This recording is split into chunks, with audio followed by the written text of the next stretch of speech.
ver dos cuestiones complejas para un viernes, pero vamos a tratar de hacerlo lo más divertido posible. Una cuestión tiene que ver con por qué es importante regular la cantidad de dinero en una economía cualquiera, ¿sí? Ver por qué influencia tiene eso en una economía. Tener uno, dos, tres elementos que me influyan sobre varios elementos es muy bueno. ¿Por qué? Porque me permite, tomando pocas medidas, lograr el objetivo que estamos buscando. ¿Sí? Esos objetivos, en general, bien hechos, se logran. ¿Sí? Ahora, cuando hay muchos problemas, por más que tomemos determinadas medidas, esos objetivos no se logran o se logran parcialmente. Bien, entonces vamos a ver primero la normalidad y después vamos a ver las cuestiones que no son tan normales. Por eso les pido que no falten a estas reuniones porque es muy complejo ir directamente a la lectura de los temas.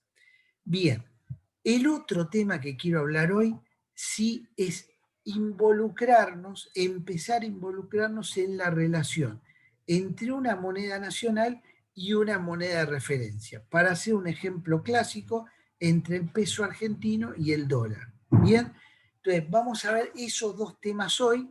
Intentaré llegar de la mejor manera posible y después, ya el martes que viene, vamos a empezar a ver por qué el dólar fluctúa, cuáles son los métodos que puede aplicar los bancos centrales de países como los nuestros, cuáles son los que aplicó nuestro Banco Central, y ahí sí nos metemos en quizá algo muy divertido y dramático, que es lo que estamos viendo prácticamente todos los días. ¿Está bien? Entonces, para intentar ayudar a esta comprensión, vamos a seguir con un PowerPoint, a ver si, que es continuidad de lo que habíamos visto la vez pasada. Bien, ¿me ven, ¿lo ven ahí? No. No, profe. No lo están viendo. Un segundito. Vamos a empezar de nuevo. No. Segundo, ¿eh? Bueno, compartir, a ver si lo toma.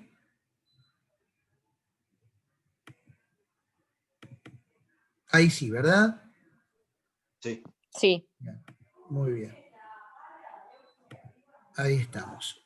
Perfecto. Bueno, habíamos visto, recuerden, las funciones jurídicas, habíamos visto ese concepto de los que esa animosidad por tener el dinero, ¿sí? O animosidad por desprenderse del dinero propio. Cuando hay situaciones donde la gente no tiene dinero en su bolsillo, en general tiende a demandarlo. El problema es cuando rápidamente se deshace de él, ¿sí? Que es un poco lo que estuvimos viendo en los últimos tiempos acá. Al primer movimiento le llamamos monetización, ¿sí? Cuando hay una baja en la demanda de ese dinero, desmonetización. Bien, entonces, llegados a ese punto, por esos efectos que se producen, podríamos definir algo que se llama política monetaria de esta manera, que regulando la cantidad de moneda, ¿sí? Dinero, crédito, o sea, la disponibilidad indirecta de moneda a través de una tarjeta de crédito, otros medios de pago, la posibilidad de ir a un banco y que nos den una cantidad importante de dinero para comprarnos un auto, ¿sí? Cualquier tipo de medio de pago, regulando esas cantidades, la autoridad estatal, ¿sí? El ministro de Economía, los presidentes de los bancos centrales, pueden controlar tres cosas, ¿sí? Pueden influir sobre tres cosas: sobre cómo ahorra la gente, sobre cómo gasta y sobre cómo invierte. O sea, tres elementos muy importantes en cualquier economía. Ustedes me dirán, ¿por qué sobre cuánto ahorra? Precisamente porque si por tener el dinero en el banco me paga un interés que supera la inflación, yo voy a ahorrar más. ¿Se comprende? Si veo que no me pagan y que tener el dinero en el bolsillo no retribuye, ¿qué voy a hacer? Voy a gastar la plata. Voy a comprar todo lo que crea que va a aumentar y me voy a copiar cosas. ¿eh? Entonces, eso influye sobre mi manera, la manera de gastar de la población. Y también sobre la inversión. ¿Por qué? Porque si el industrial, el productor ve que hay consumo, va a invertir más, hay gasto, va a invertir más. Si hay ahorro, también va a invertir más. ¿Por qué? Porque ese ahorro que uno lo deja en el banco se lo va a prestar al industrial a un interés más bajo. ¿Se comprende este concepto? Lo importante es ver cómo con una variable me influye sobre varias cosas. Si hay inversión, crece el Producto Bruto, crece la producción. Si hay inversión, hay más trabajo. Fíjense todas las cosas sobre las cuales puede influir, en principio, no seamos inocentes, con manejar la cantidad de dinero que la gente tiene a disposición. Me interesa que el concepto se haya comprendido. ¿Sí? ¿Alguna duda, comentario? Héctor, Sí, Luciano. un disclaimer, una aclaración. Primero que, antes de que me olvide, no me termina de quedar claro por parte de Samuelson si realmente la Ah, inflación es un fenómeno monetario o no, en esta bien, discusión que tenemos acá también en Argentina sobre este tema. bien, Y después, nada, un poco, no me quisiera adelantar tampoco, pero me resulta un poco en la realidad hacer coincidir este concepto del manejo del dinero cuando vemos que las variables están descontroladas. Tocas un botón y se te descontrola todo. bien, bien.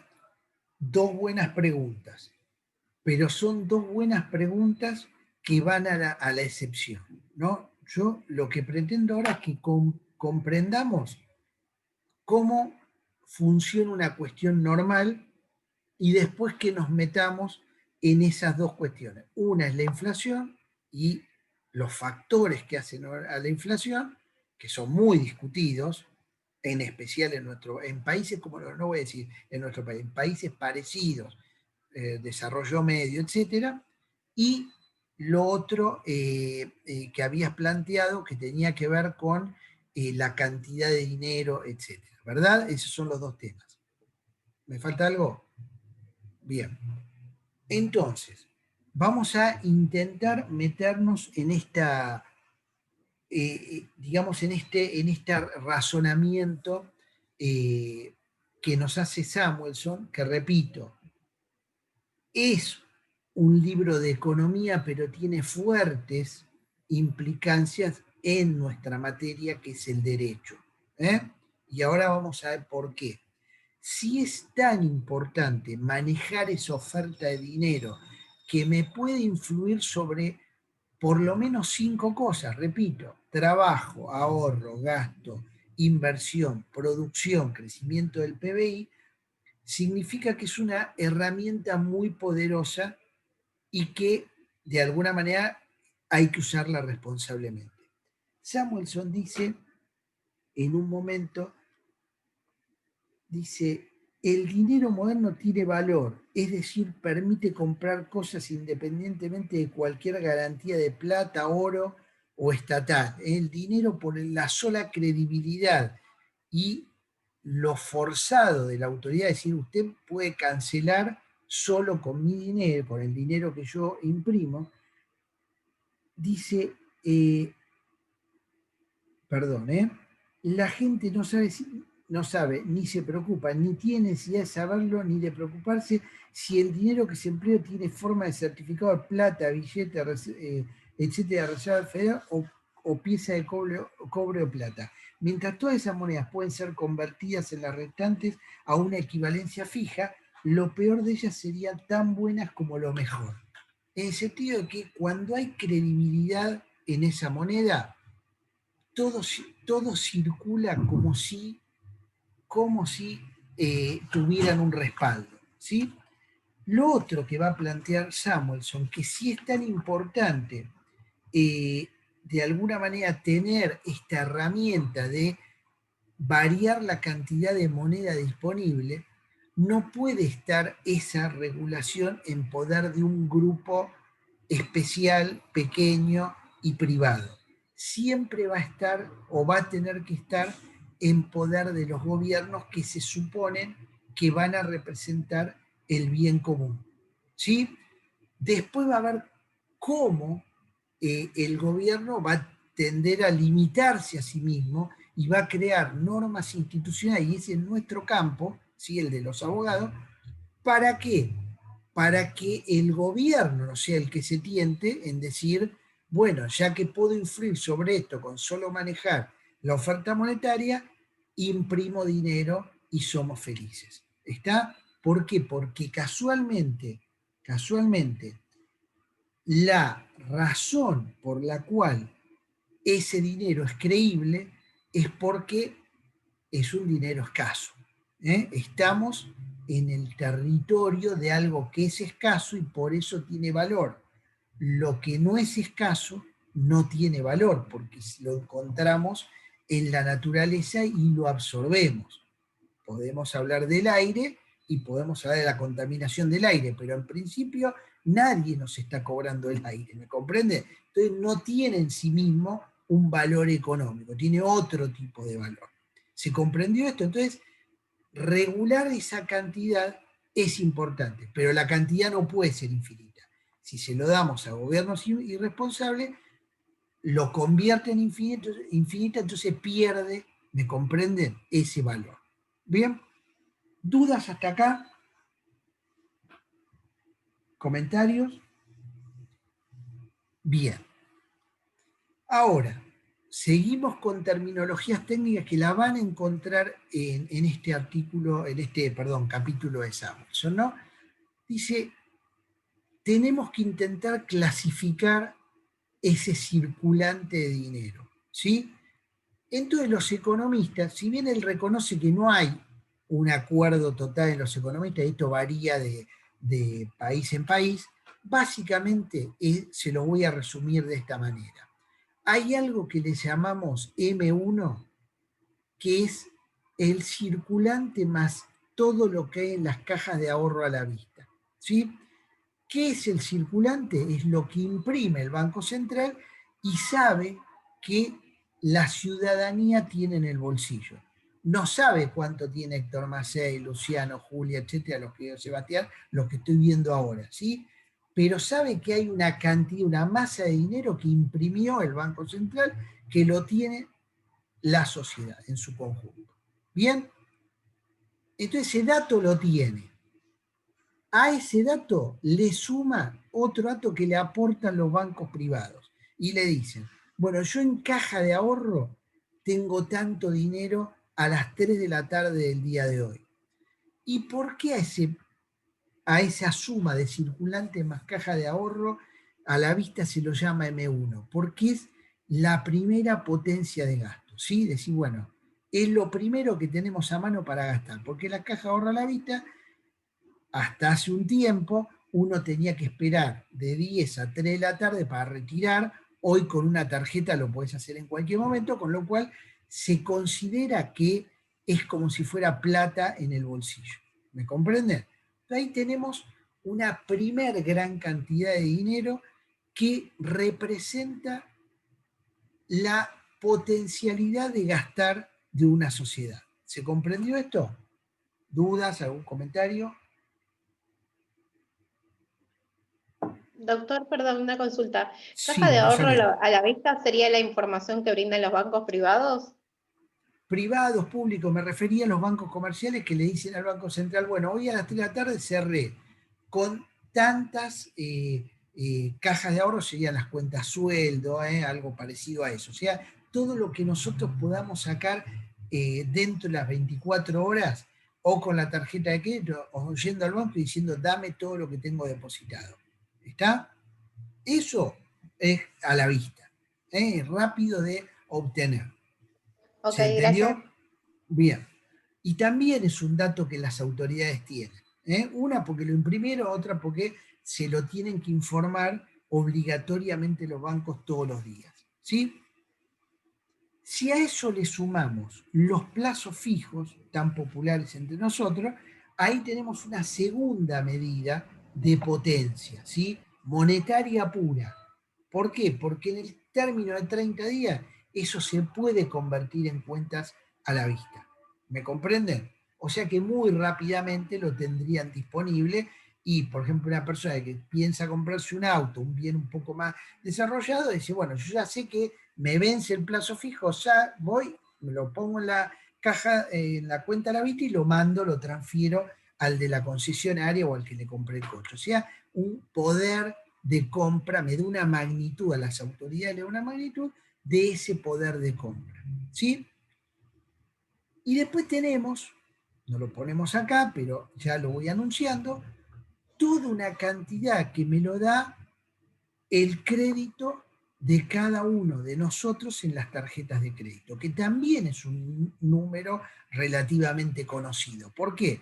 Porque usted cuando va al banco y dice, quiero sacar una tarjeta de crédito, si no tienen trabajo, le van a pedir que el papá, el tío le haga una garantía y van a decir, bueno, este todavía no está trabajando, tiene un trabajo digamos, muy temporal, le vamos a dar un crédito pequeño. Pero después usted a los años van y dice, bueno, yo me recibí abogado y me estoy llenando de plata en este momento y facturo tanto. Ojalá pase eso. Entonces, el banco le va a ir acrecentando ese crédito en la tarjeta. Y ustedes van a poder gastar para mayor cantidad de bienes. Entonces, hay un control de la disponibilidad de gasto en esas tarjetas de crédito y podríamos denominarlo un M3. Entonces, todos esos datos, los bancos centrales en el mundo los tienen muy, muy calculados, le suman un un M4 con otro tipo de crédito, bueno, hay como 12, 15 M's, que de alguna manera las autoridades van estudiando sobre cómo es la potencialidad para gastar e impactar sobre qué, sobre los precios. Ustedes habrán escuchado en los últimos días que dicen que hay acopio de materiales digamos, en los corralones. ¿Por qué? Porque se advirtió que no estaban subiendo al igual que el dólar. Entonces, como se sabe que muchas veces ese precio va a seguir al dólar, todos los que podían salieron a llamar al corralón, guardame 5 bolsas de cal, 5 bolsas de cemento, tanto ladrillo. Pero ¿qué pasa? Como eso se popularizó, se supo que eso era así, ya los precios están subiendo. ¿Por qué? Pues todos fueron a comprar, o una gran cantidad de gente fue a comprar. ¿Se comprendió esto? Entonces, estas cuestiones nos marcan que la posibilidad de influir sobre los precios. ¿Se comprendió hasta ahora? Sí, una ¿Dudas? consulta, ¿qué vendría a significar la M? ¿Cómo? O sea, No escuché. la letra M, ¿qué vendría a Sí. significar? No, yo supongo que es moneda, no tengo idea. La verdad es que no lo sé. Los economistas usan esa letra, debería averiguarlo, pero creo que se refiere a moneda. Profe, ¿puedo hacerle una consulta? Claro. ¿Es la posibilidad de influir en los precios de estas variantes que serían las M's o de las autoridades? Bueno, lo que influye claramente es el circulante, las cajas de ahorros, ese poder de tener dinero, ¿sí? Lo que van a hacer las autoridades, podrían hacer, es regular esa cantidad de disponible, ¿sí? A través de mecanismos que vamos a ir viendo a lo que queda del curso, despacito, para que todos comprendamos lo que van a hacer las autoridades, es decir, pues yo acá tengo una herramienta importante, voy a tratar de toquetear eso, manipular es la palabra, como para lograr objetivos queridos. Por ejemplo, las autoridades podrían querer que la inflación baje. ¿Me comprenden? Ni hablemos en nuestro país, pero puede ser en otros países donde la cuestión sea más estable que acá. Acá va de suyo que van a querer manejar esa variable, ¿sí? Entonces, para manejar esa variable, o sea, los precios, ahora vamos a ver, una cuestión es que el disponible de dinero y de crédito sea restringido. ¿Me comprenden? Lo que es contradictorio con emitir mucha moneda. ¿Está? ¿Se comprendió esta situación? No sé quién lo había preguntado. Sí, perfecto, profe. Sí, Bien. sí, sí. Ahora vamos a ver que no todo es así. No todo es así, pero lo vamos planteando. Bien. No, vamos a pasar esto a una formulita. Les prometo que es la única que vamos a ver en el día de hoy. ¿Sí? Concentrémonos en la de abajo de todo, donde dice precio es igual a M por B dividido Q. ¿Sí? Y acá estamos utilizando los términos de la economía, porque son, así como me preguntado, ¿por qué M? ¿Por qué Q? Bueno, en realidad son las letras que utiliza la ciencia económica para explicar las cosas. Bien, esto está desarrollado en Samuelson, pero para que nadie se espante, mi idea es tratar de razonar un poco, ¿sí? Decir, bueno, vamos a tratar de razonar qué significa esto. No, las dos fórmulas de arriba, déjenla, son la misma, pero se despejaron los términos como hacíamos en la secundaria, ¿sí? Lo que dice esta última fórmula que habla del precio es el precio por qué va a ser influenciado. Bueno, lo que dice la fórmula es que el precio va a ser influenciado por la cantidad de moneda, M, ¿sí? Va a ser influenciado por la velocidad de circulación de esa moneda, que ahora vamos a ver lo que es, y va a ser indirectamente influenciado. ¿Se acuerdan cuando en la secundaria veían lo que estaba abajo de la raya, el divisor? Que era inversamente proporcional. Lo que está arriba es directamente proporcional, lo que está abajo es inversamente proporcional. Lo que significa que Q, que es la cantidad de bienes, ¿sí?, es inversamente proporcional al precio. ¿Qué significa esto?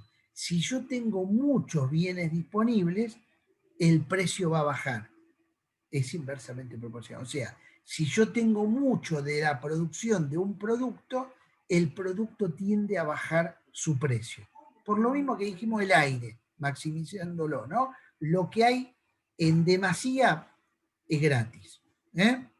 Entonces, los precios van a bajar a medida que yo tenga mucha disponibilidad de bienes. ¿Esto es razonable o no? A ver, dígame si alguien no entendió el concepto. Por eso no nos mareemos con la fórmula, pero la fórmula nos ayuda a entender este razonamiento. Y por el contrario, lo que dice la fórmula, que si hay mucha moneda, ¿sí?, a disposición, la gente va a salir a comprar compulsivamente y los precios van a subir. Esto también tiene razonabilidad. ¿Me equivoco o alguien quiere plantear alguna disidencia? Todo es razonamiento lo que estamos viendo. Decir, bueno, si podría pasar que nos encontremos con una sociedad muy ahorrativa y que la gente tienda a ahorrar. Y por más que de alguna manera tenga disponibilidad de dinero, no lo gaste. Bueno, fenómeno. Pero eso va a ser la conducta de esa sociedad. Una sociedad de mercado, en general, cuando tiene dinero en el bolsillo y crédito disponible, lo que va a hacer es decir, gasto más. ¿Por qué? Porque la publicidad ya va a crearle mayor cantidad de necesidades, aunque sea ficticia. Entonces va a gastar más. La propensión es esta. Repito, me pueden decir los alemanes, no lo sé, son más ahorrativos. Y sí, deben ser más ahorrativos y la van a ahorrar y no van a gastar más. En ese caso, el gobierno va a tener mayor disponibilidad de emitir moneda sin que eso le impacte a los precios. Pero en algún momento le va a impactar. Si imprimieran, le va a impactar. De hecho, la hiperinflación más famosa del mundo es alemana, para tener una idea, después de la Primera Guerra Mundial. Bien, y el tercer concepto que vemos en la fórmula es la velocidad de circulación, ¿sí? Que la velocidad de circulación la vemos en la fórmula de arriba, ¿sí? Claramente, la velocidad de circulación tiene que ver y está definida por el tiempo que tarda toda una masa monetaria en dar vuelta en una economía, ¿sí? Lo voy a explicar mejor.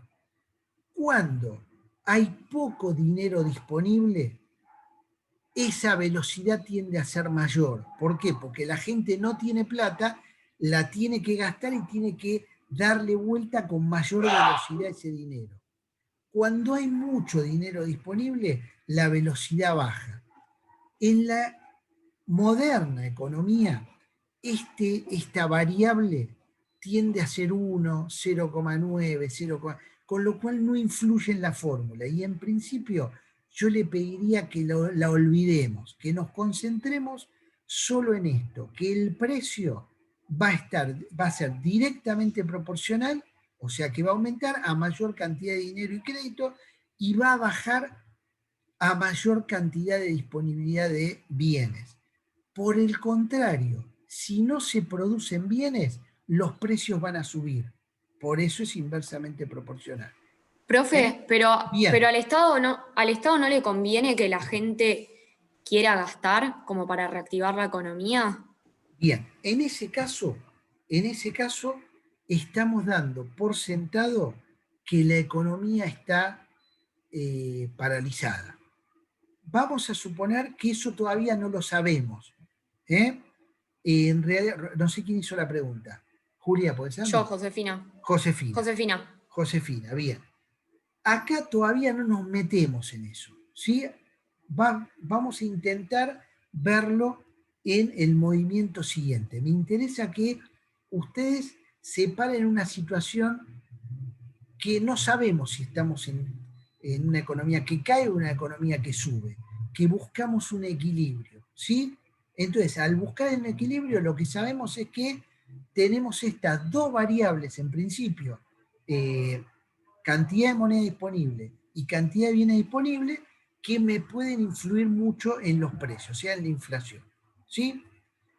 Ahora bien, ¿por qué sacamos la velocidad? Por lo mismo que les dije, pero la velocidad en situaciones como la de nuestro país, en situaciones de guerra, ahora sabemos, en situaciones de pandemia, puede tener una importancia capital.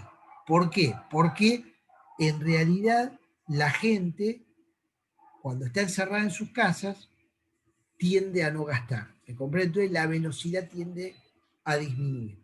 ¿Se comprende? Profe, Entonces, sí, ¿puedo hacer una consulta? claro. ¿Por qué cuando hay mucho dinero, usted dice la velocidad baja, cuando hay poco dinero la velocidad sube, pues la gente ahorra poco, pero en realidad a veces cuando hay mucho dinero, la gente tiende a consumir más y por lo tanto quizá Bien. empieza a haber otros factores como inflación o se Perfecto. deprecia el tipo de cambio, entonces uno se quiere desprender del dinero rápido.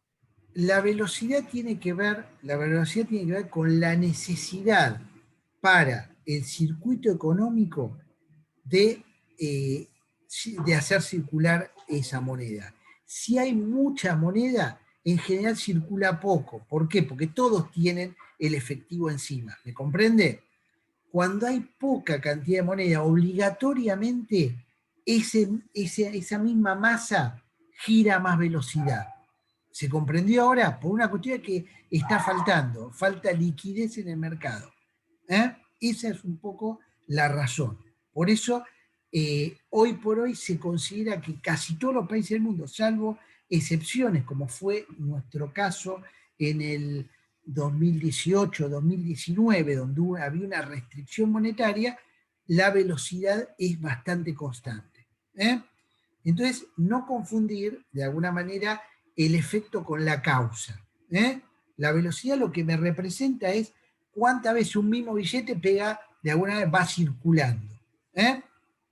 Por eso, a menor cantidad obligatoriamente circular más rápido. ¿Sí? Ahora bien, cuando nos concentramos en la cantidad de moneda disponible y la cantidad de bienes, si nosotros, cualquiera de ustedes, son ministro de Economía y tiene que controlar inflación, ahora sí nos metemos en la pregunta de Josefina, tiene que controlar el nivel de precio, podría tener básicamente 3 estrategias. ¿Sí? Una estrategia sería absorber dinero, ¿sí? Y tratar de acortar la cantidad de crédito disponible.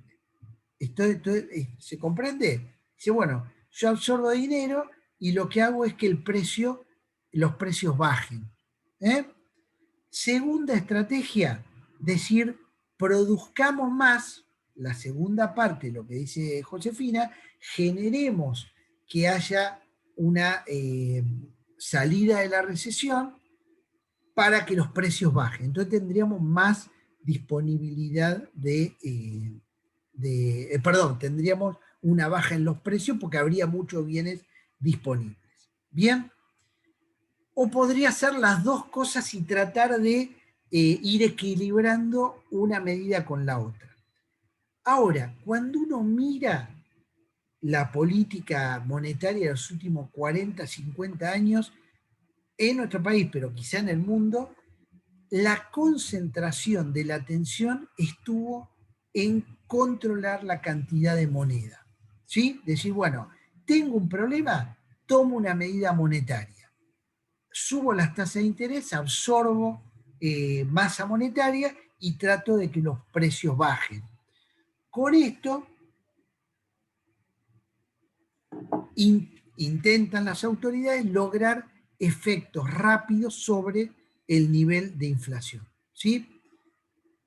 Ahora bien, esto produce efectos no deseados. ¿Por qué? Porque para lograr que haya menor cantidad de dinero y crédito disponible, las autoridades toman básicamente una medida. Suben las tasas de interés, los bancos no prestan porque les conviene retirar el dinero y los industriales no tienen acceso al crédito y si lo tienen más caro, a una tasa más alta.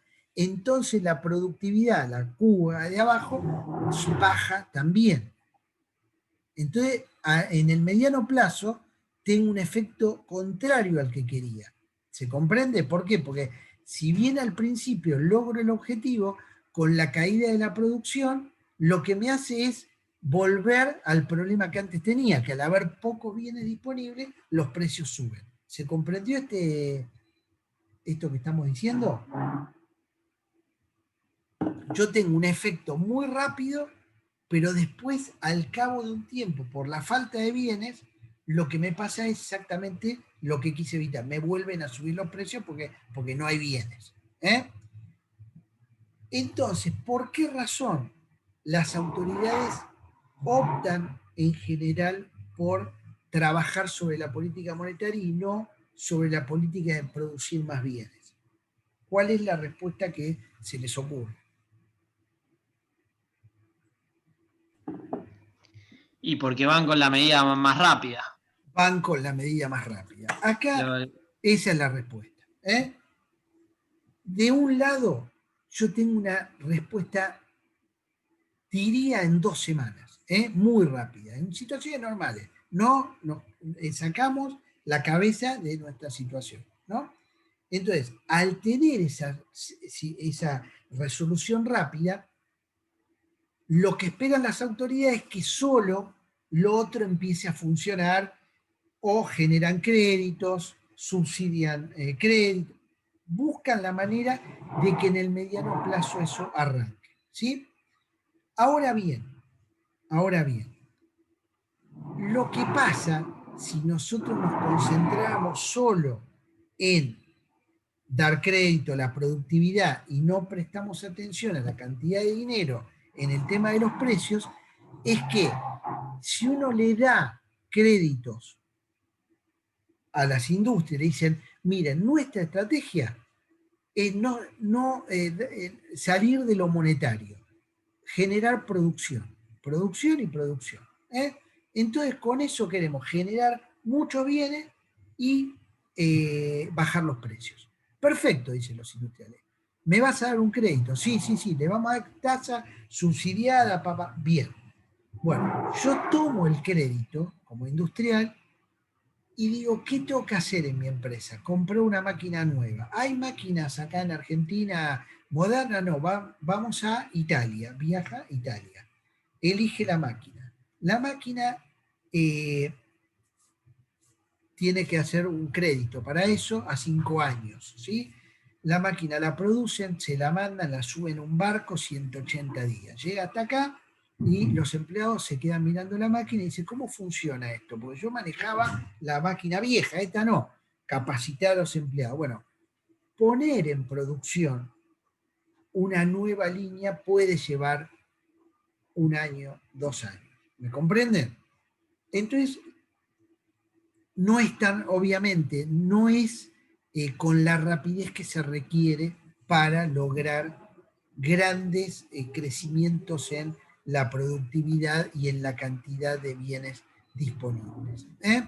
Esta es un poco quien lo contestó, no sé quién fue, es que una tengo efectos inmediatos y otro tengo efectos demasiado de largo plazo. ¿Me comprenden?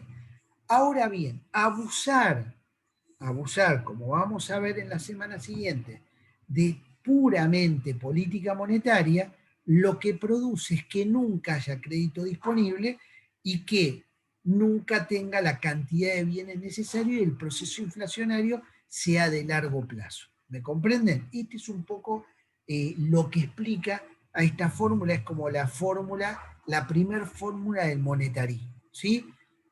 Yo no estoy de acuerdo totalmente con esto, pero me permite iniciar la explicación de por qué nos pasa lo que nos pasa, ¿me comprende? Entonces, me parece importante que ustedes también la conozcan y después cuando nos metamos en la cuestión propia de nuestro país, intentar analizar, porque nuestro país lo que es atractivo es precisamente porque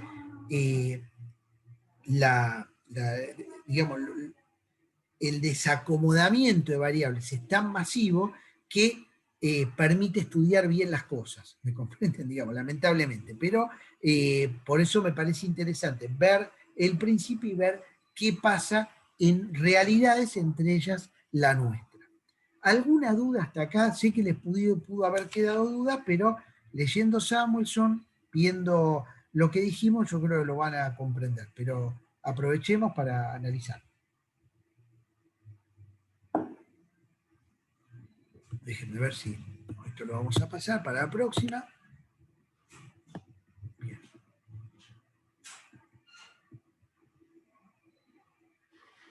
Volvemos a la máxima de Samuelson, regulando la cantidad de moneda, crédito y medios de pago, la autoridad estatal controla el equilibrio ahorro, gasto e inversión, ¿sí?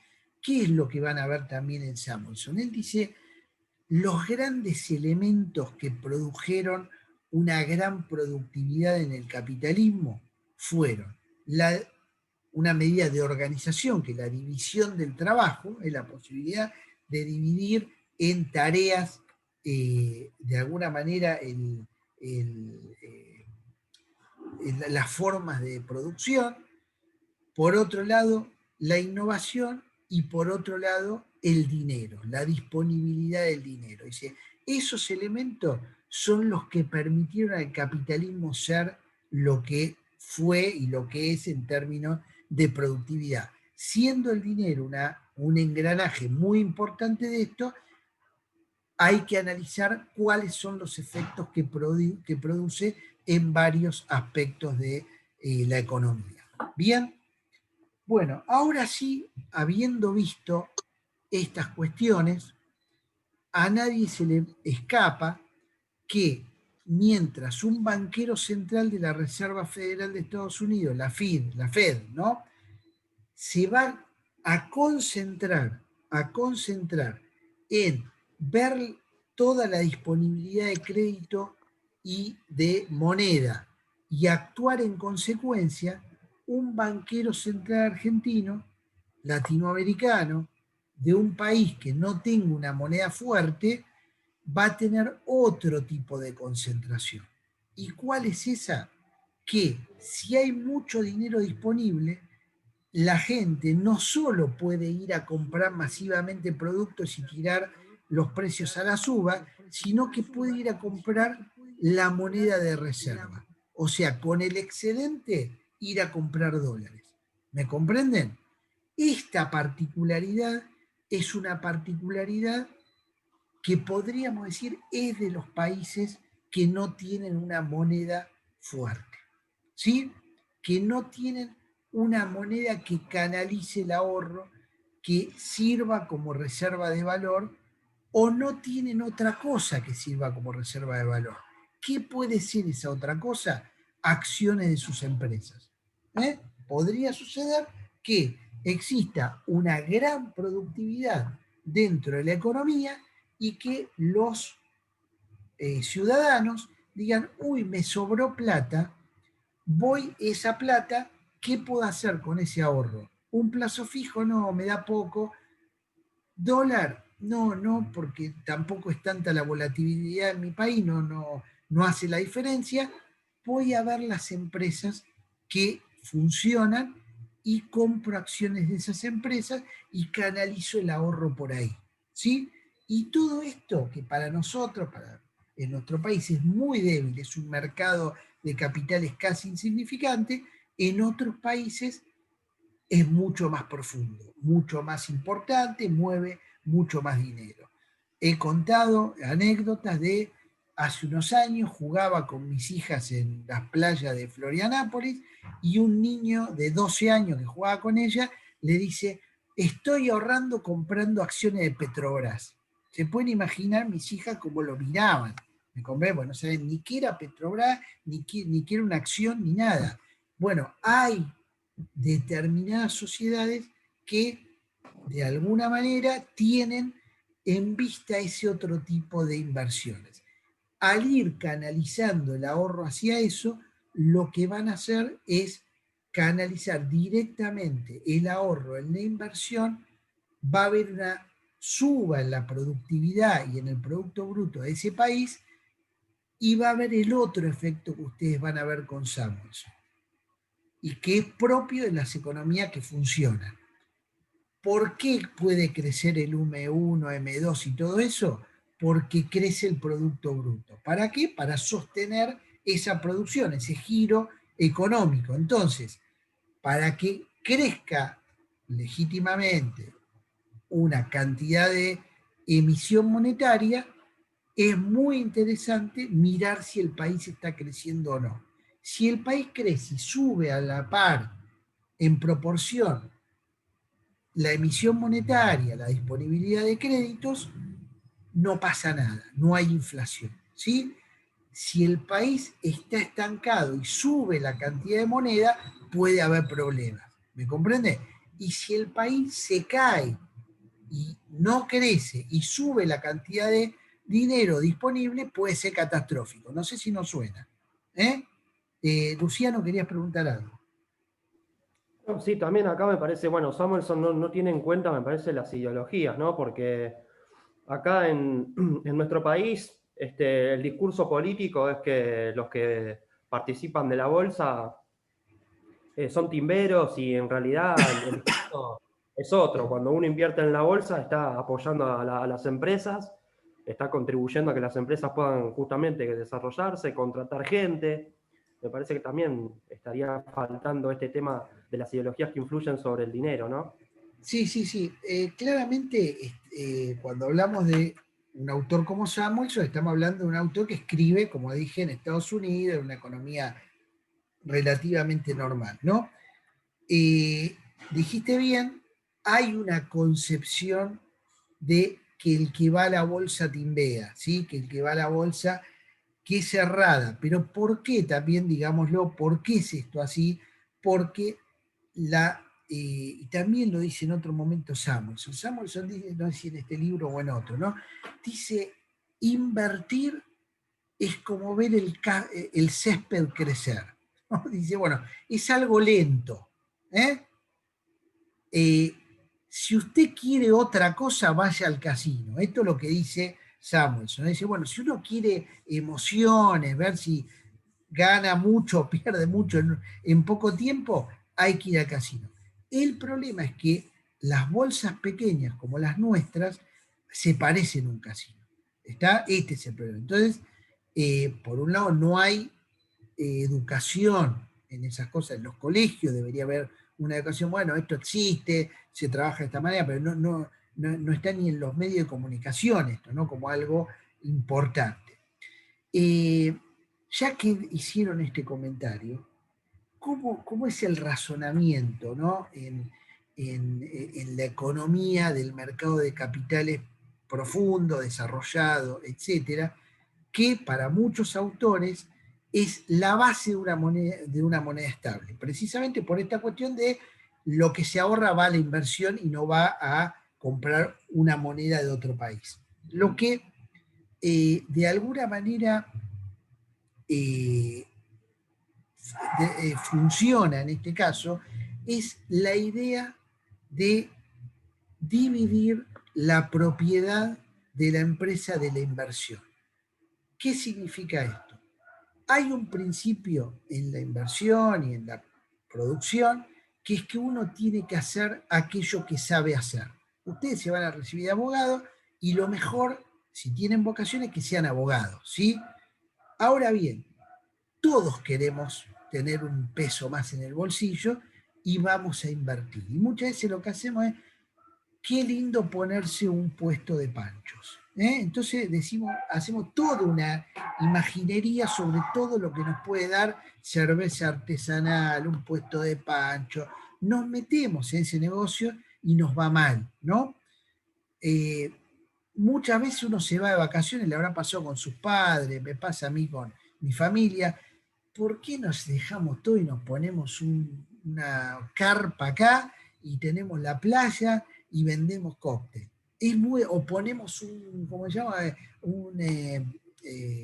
Unas cabañas, otra más, unas cabañas. Todo eso significa hacer la cabaña, invertir, poner todo nuestro dinero, comprar un terreno.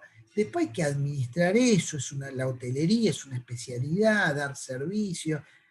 Bueno, mucha gente lo ha hecho y se ha fundido. ¿Por qué? Porque no conocía de eso. Entonces, el error está en unificar la propiedad con la inversión, ¿sí?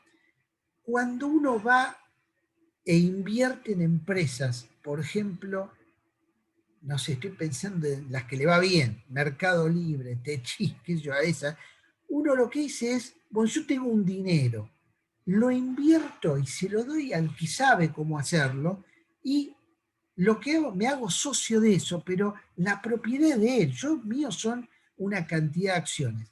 Y cuando me canso, voy y las vendo y me voy a otra empresa, ¿sí? Eso es mucho menos riesgoso que ponerme el chiringuito en la playa, ¿me comprenden? Bueno, esta idea no la tenemos. Muchas veces decimos, bueno, el emprendedurismo, bueno, y los metemos a jóvenes a hacer negocios que no tienen ni idea y pierden todo lo que tenían, lo que le prestó el papá o el tío. Entonces, esto obviamente requiere de una bolsa, no sé cómo se llama, mercado de capitales, muy profundo, muy profesional, muy bien armado, que garantice que a la gente no la estafen, pero sería la mejor versión de lo que uno puede hacer con su plata. Repito, hoy es muy peligroso por la situación interna nuestra. Dicho esto, podríamos pasar ahora a esto que insinúe, ¿no? Decir, bueno, hay una preocupación extra. La preocupación extra es que la moneda es débil, no sirve o no es tenida en cuenta para ahorrar y se visualiza una moneda de referencia, dólar en este caso, para ir a ahorrar. ¿Dudas hasta acá? ¿Comentarios?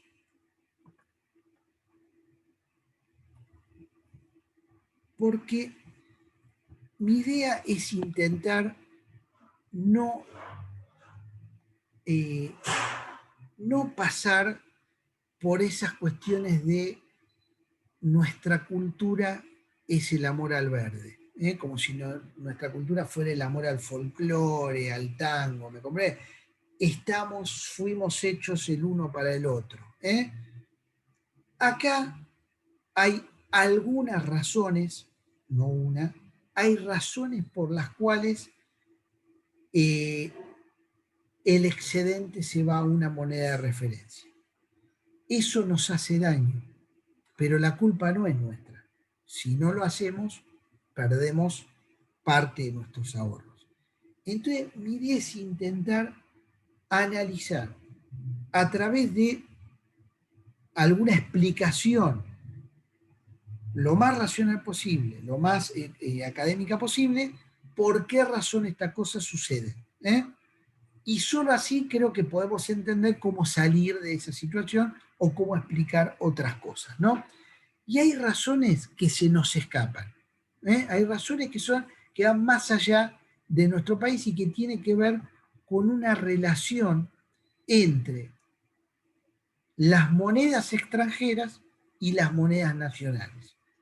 Hay un autor que ha sido profesor mío 2 veces, se llama Fanelli, José María Fanelli, doctor en economía, que tomó de otras, digamos, de la historia mundial, por lo menos de los últimos 150 años, cuáles fueron los momentos por los cuales las monedas circularon en el mundo y qué efecto tuvieron sobre el comercio mundial, ¿sí?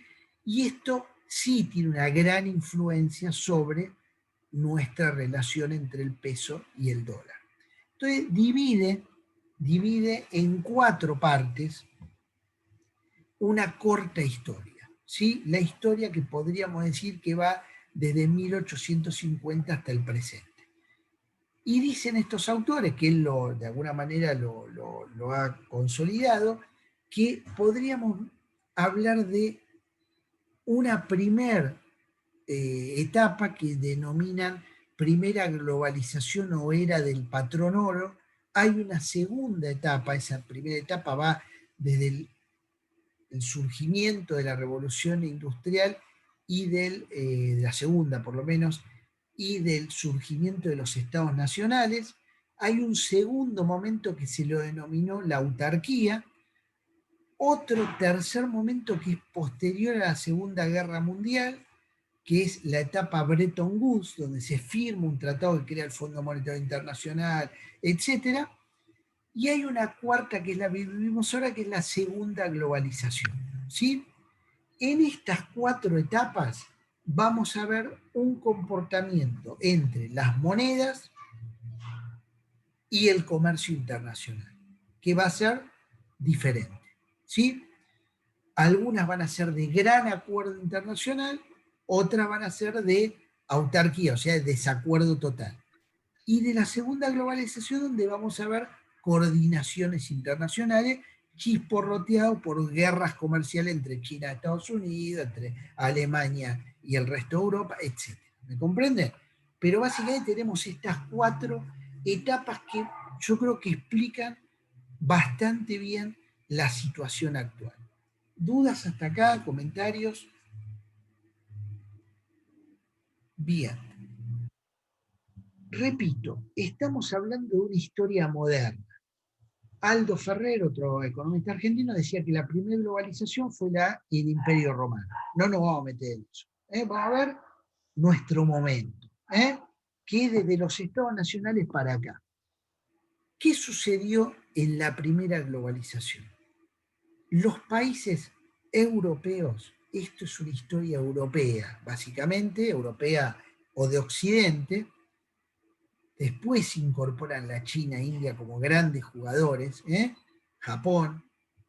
Hay un primer momento en el cual los estados nacionales se están consolidando, es en la era del constitucionalismo clásico, en nuestro país, México, en todos lados, la era de los parlamentarismos, de las monarquías parlamentarias, los parlamentarismos.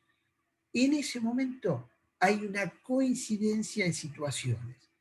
es el momento en el cual las diferentes revoluciones industriales puras están en una etapa de gran productividad y de gran excedente de bienes. O sea, los ingleses hacían mucho más pulóveres de los que podían consumir, ¿sí?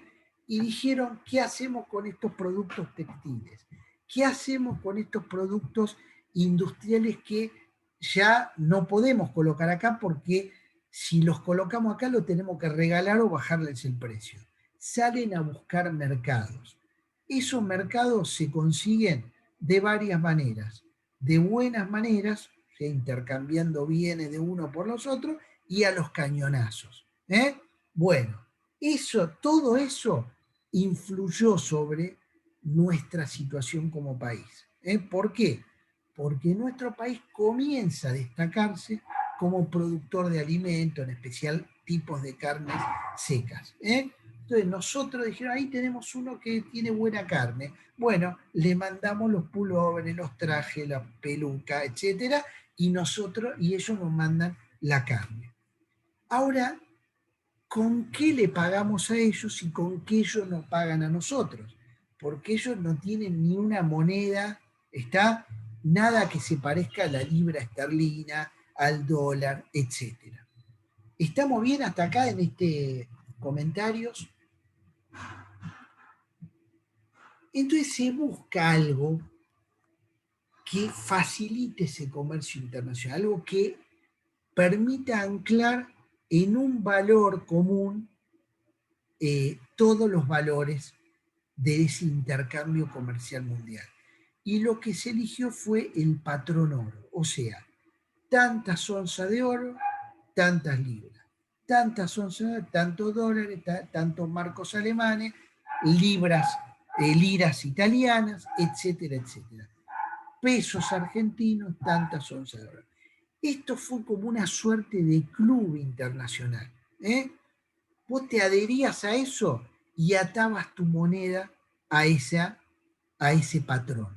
Entonces eso permitía de alguna manera intercambios que después se compensaban en oro.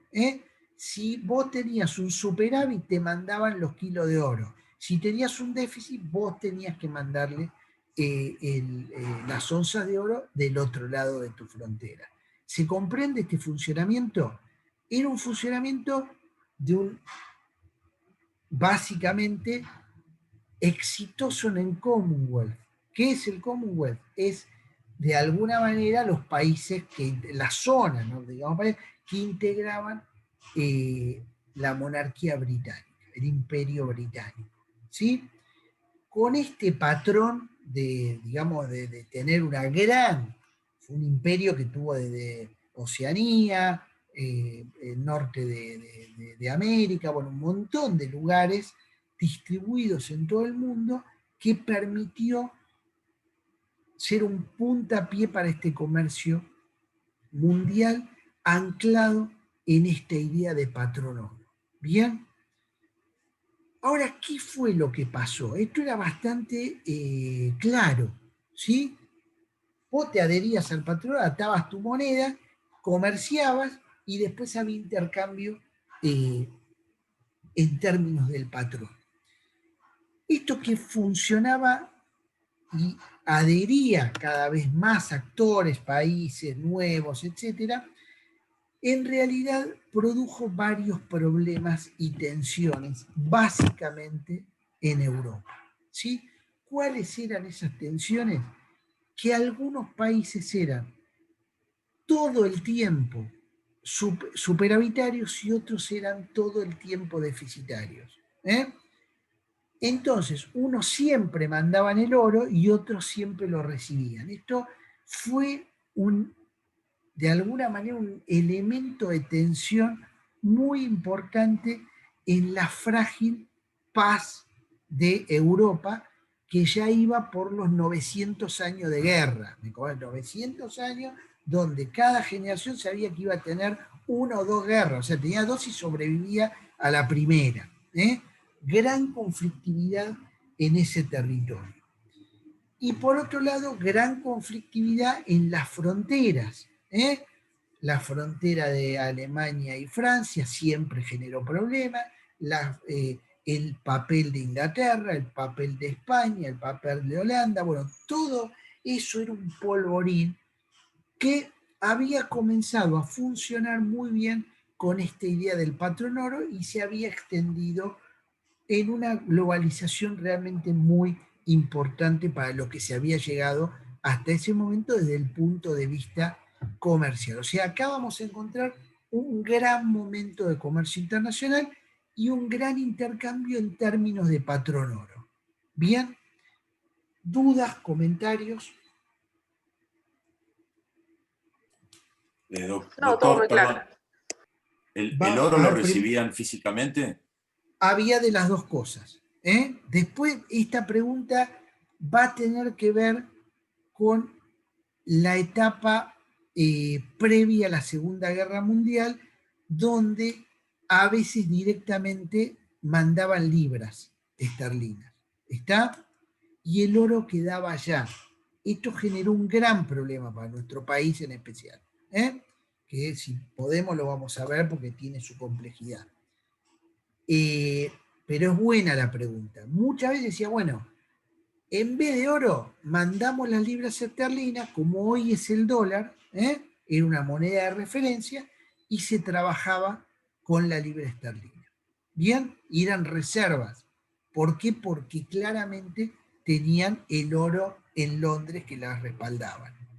Bien. Buena pregunta. Había otra pregunta por ahí.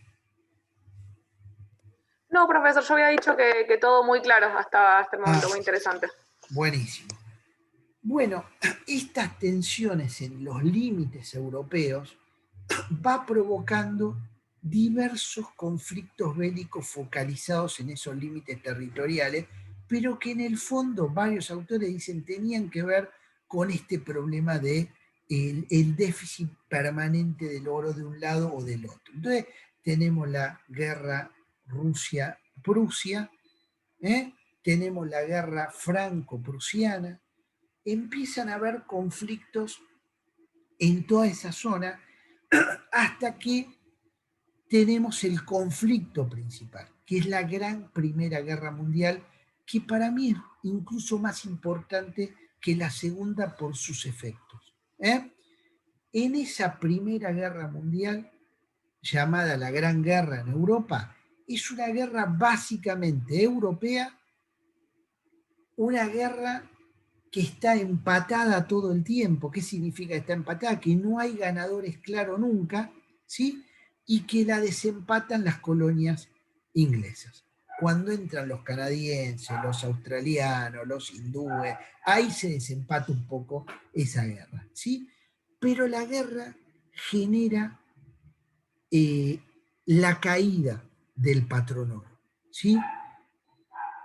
Primero por la guerra en sí misma, pero después porque el resto de los países, como el nuestro, ya no tenían Australia, no tenían una referencia, porque uno de los países estaba claramente en guerra, el país principal, Alemania, Inglaterra, Francia. Entonces, esta primera guerra tiene varios efectos muy importantes. Un efecto es la caída de todos los imperios conocidos en ese momento, ¿sí? Cae el imperio ruso, vienen al poco tiempo, digamos, la Unión Soviética, lo que conocemos, cae el imperio otomano, cae el imperio austrohúngaro. Fíjense el desastre, ¿no? Que el gobierno, el imperio inglés empieza a caer y su monarquía tiene que ir hacia mayor participación de la política, digamos, dentro de las decisiones, y me está quedando algún otro que cae también, me falta uno. Pero fíjense que, bueno, obviamente la catástrofe en la Casa Saboya en Italia y por supuesto... El astrohúngaro. Yo lo dije, el astrohúngaro lo dije, sí. Ah, no escuché, perdón. Sí, ese también cae en ese momento. Y por supuesto todo lo que fue el imperio alemán de ese momento también entra en una gran colisión que termina en Hitler, digamos, vamos a decirlo también todo acá, ¿no? Decir, bueno, termina, fíjense los efectos tremendos que tuvo. ¿Qué fue la etapa de la autarquía? La etapa de la autarquía fue la etapa de sálvese quien pueda, es decir, bueno, esa situación, bajo nivel de, o sea, el comercio mundial baja respecto de lo que había, es el surgimiento de Estados Unidos como potencia hegemónica con una moneda también que comienza a tener mucha importancia, no era la hegemónica, pero la comienza a tener, y es una potencia que no tiene daños de guerra, que vendió todos los alimentos al campo de batalla y que comienza a prosperar de una manera impresionante. El Gran Gatsby. Vean la película, las películas, lean el libro, es el momento en el cual determinadas personas que no eran nada llegan a ser ultramillonarias, etc. En un país de promisión. El nacimiento de esta nueva potencia hegemónica que, para desgracia de nuestro país, hace lo mismo que nosotros, vende alimentos. Es nuestra competencia, nos complica esta situación, porque ellos producen mucho más que nosotros y además tienen una moneda fuerte y han ganado la guerra. Son parte de la alianza que ganó esa guerra. Entonces, esta etapa de la autarquía tiene otro elemento más. El otro elemento es que añoramos volver al patrón oro. Qué lindo que era cuando estaba el patrón oro. Entonces, terminada la guerra, se empiezan a buscar alternativas para volver a ese patrón oro, con algunas variantes, pero va fracasando, no se llega a la situación. Nuestro país estaba realmente en una situación de jugador en las exportaciones, buen PBI per cápita, país que iba para adelante, pero llega al año 29 y ya la crisis se comienza a ver muy gravemente. El presidente Irigoyen, en su segunda presidencia, decide cerrar la caja de conversión peso-oro. ¿Sí? Nadie puede entender si él se dio cuenta, no, que íbamos todos para allá o qué, pero lo hizo. Esta es un poco la situación. Él toma una decisión que después van a tomar otros países. ¿Sí? Y eso fue la previa a la crisis del 30. En realidad había empezado el 29, las autoridades advierten esto y dicen, bueno, no podemos seguir manteniendo esta caja de conversión, y la cierran rápidamente. Nadie se dio cuenta, salvo los argentinos, pero en otros países comienza a pasar algo así. Bien, esa crisis es una crisis del 30 que prácticamente sepulta al patrón oro. ¿Por qué sepulta al patrón oro? Entre otras cosas, porque Estados Unidos, esa potencia que se prepara para ser hegemónica, se prepara para venderle alimentos y bienes a todo el mundo y reemplazar al imperio inglés, toma una decisión en plena crisis unilateral. Esa decisión fue, secretamente, junta todo el oro posible, ¿sí? Tenía su moneda dólar anclada a una cantidad de oro, junta el oro disponible, salvo el de las muelas de los ciudadanos, y un día dice, voy a devaluar mi moneda contra el oro, en forma unilateral. Con lo cual, el pacto posible de comercialización se rompe. No era Inglaterra, pero era Estados Unidos que se venía con todo. Entonces, eso lo que le permite es ser más competitivo que el resto de sus competidores e instalarse en el comercio internacional un poco mejor, pero rompe todas las reglas. Le dice a todo el mundo, yo voy a manejarme autónomamente. Si un país importante que está atado al oro dice, voy a devaluar mi moneda, todos la devalúan, ¿me comprenden? Porque ya no hay patrón. Entonces es un poco el golpe final, es decir, no va a haber. Sin embargo, se como lo devalúa, pero no lo quita, dice, bueno, tenemos ese valor de referencia del oro, el oro sigue siendo indirectamente un valor de referencia. Bien, viene la guerra, en parte por todo lo que conocemos de Alemania, Hitler, digamos, todo el problema, el Tratado de Versalles como un sometimiento a ese país, a determinados cumplimientos casi imposibles, y la Segunda Guerra se va desarrollando hasta que llega un punto en el cual hay una sensación en los países aliados de que la guerra se iba a ganar de cualquier manera. Es decir, bueno, nosotros ya la tenemos estratégicamente ganada, hay un acuerdo en Yalta, en la zona de Rusia, el sur de Rusia, Georgia por ahí, dicen, bueno, vamos a repartirnos las influencias políticas, vamos a hacer otra conferencia para ver cuál va a ser el nuevo orden económico mundial de los ganadores. Nosotros vamos a esa reunión, porque siempre somos ganadores.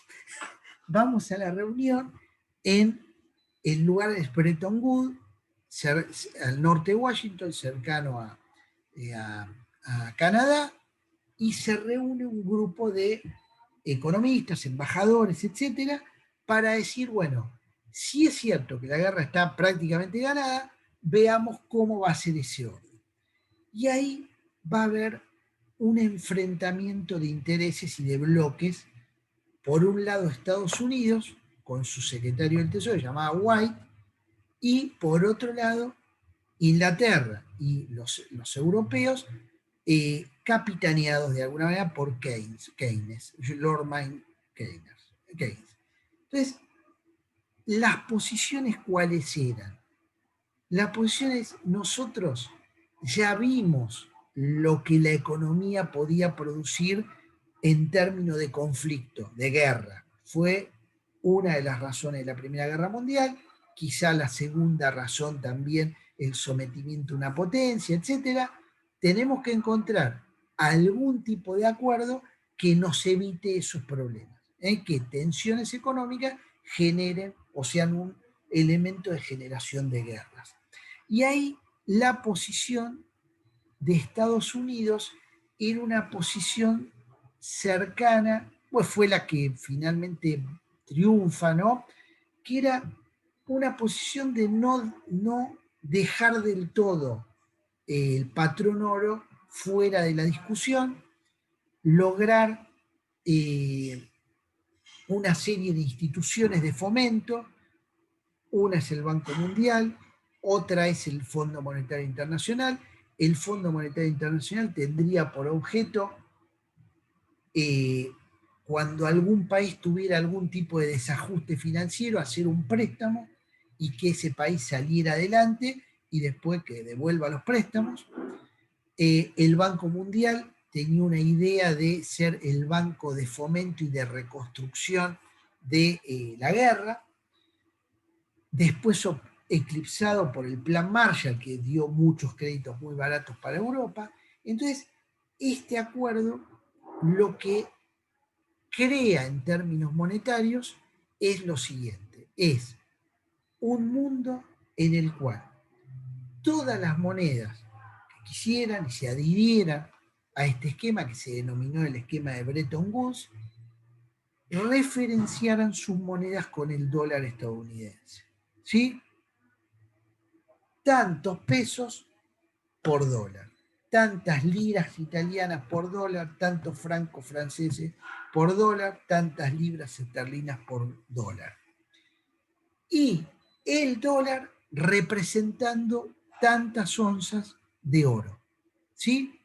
De tal manera que indirectamente todas las monedas, si bien no eran convertibles al dólar, se referenciaban al dólar y el dólar tenía una referencia con el dólar, una suerte de patrón oro indirecto.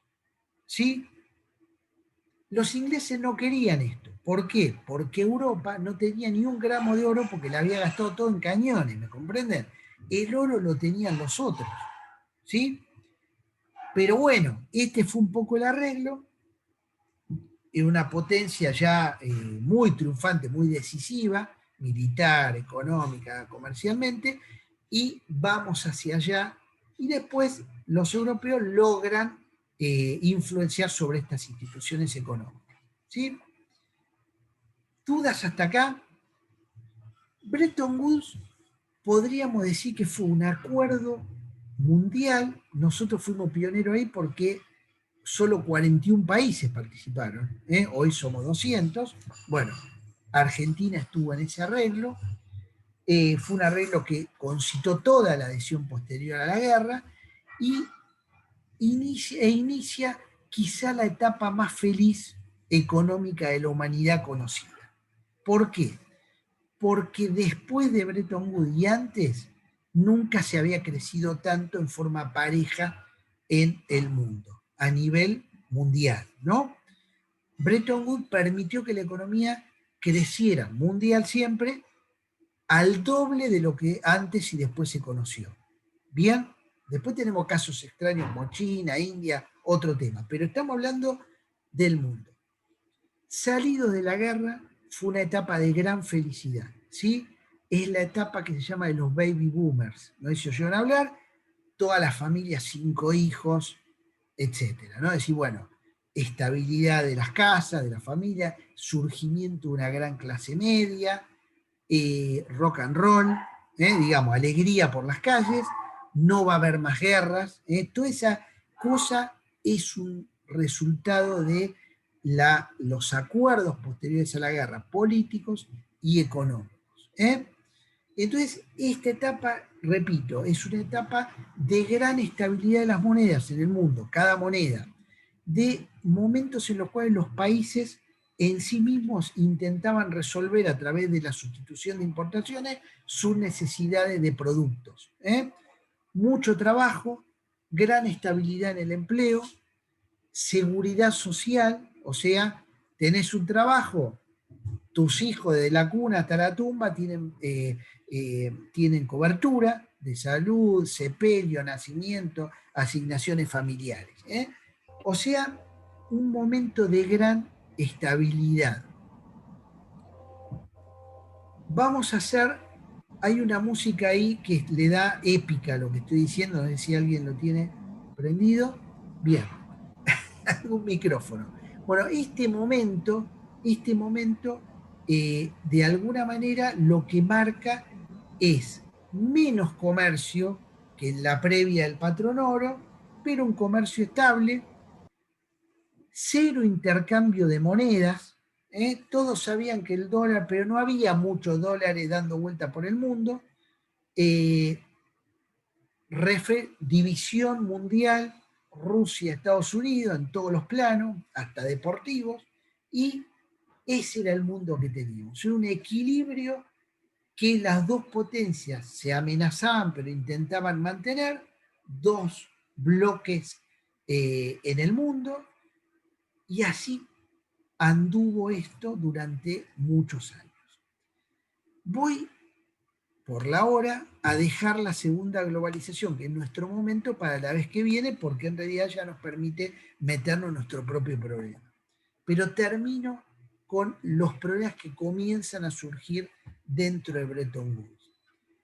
Europa, producto de la destrucción, de las nuevas parlamentarismos que buscaron resolver los problemas que habían originado un Hitler, institucionales, producto de la ayuda de la reconstrucción de un lado y del otro del muro de Berlín, porque realmente los rusos también reconstruyeron del otro lado, o sea, los rusos, los soviéticos, ahora los rusos son otra cosa, bueno, los soviéticos reconstruyen su parte de Europa Central, Estados Unidos colabora con el Plan Marshall para reconstruir la parte oeste, entonces, occidental, Europa se recupera rápidamente, ¿sí?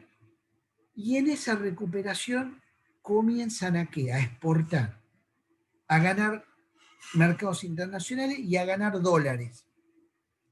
Empiezan a a llenar sus arcas de bancos centrales de dólares.